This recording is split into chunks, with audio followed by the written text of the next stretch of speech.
On a Sunday night in December 1983 in Miami's Hialeah neighborhood, a pair of joggers found the body of Francisco Patino Gutierrez, who'd been killed and dumped in a parking lot.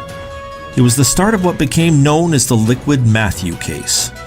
A nasty rainstorm was passing over Miami that night, making the search for clues difficult.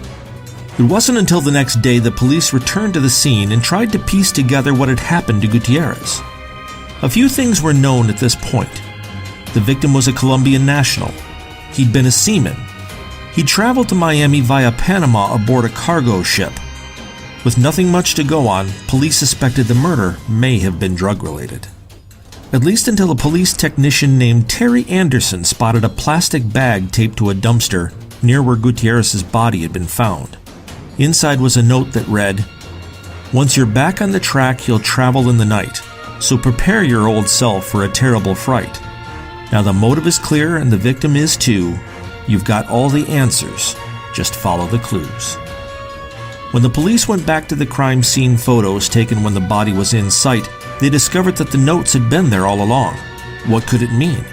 The only way to find out, it seemed, was to do as the verse suggested and follow the clues.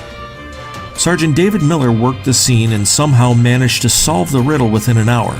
It led him to a second verse taped to the back of a speed limit sign.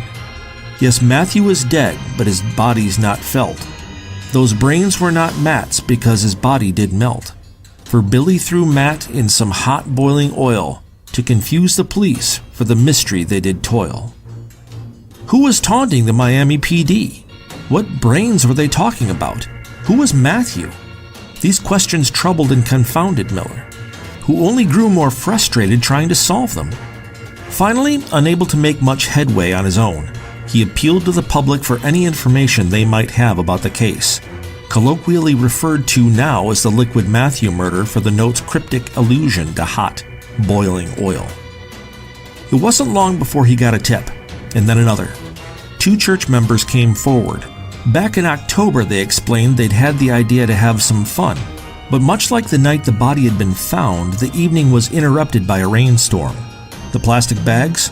Oh, that was so the clues wouldn't be ruined. They wanted to make certain that the members of the 4 neighborhood churches would be able to read the clues and solve the murder mystery they'd staged. Not wanting to go back out into the rain, they'd left the clues there. They had nothing whatsoever to do with the body found just feet away.